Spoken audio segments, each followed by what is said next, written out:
Mets and Mazzilli, they just go together. First, it was Lee in the 70s, drafted by the Amazins. He was the king of Queens for a while. Now, about 40 years later, his son Lee Jr. is blazing a similar path to the Big Apple. L.J. Mazzilli is living his dream. It's no surprise who he rooted for growing up.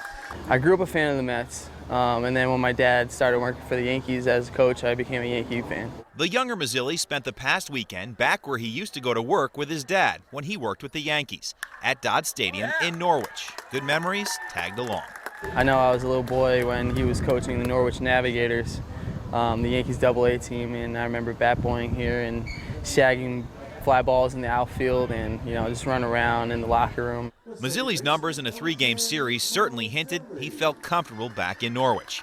Under the watchful eye of his dad, LJ had 7 hits in 14 at-bats against the Tigers. On the year, the former UConn All-American is hitting .300 as the Brooklyn Cyclones' starting second baseman.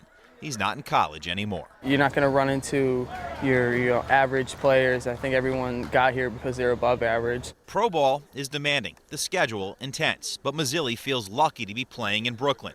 Not only is it a short ride from his home in Greenwich, his family has roots planted there. Exactly where my family grew up in Brooklyn, in Sheepshead Bay, is where my grandparents, my dad, and my aunt and uncle grew up. It's another home for me. The Mets envision Mazzilli as their second baseman of the future. Playing single-A ball, he's still a ways away. Of course, advice is never far away, but it's not always his dad who gets through to him the best. Yeah, Bobby Valentine.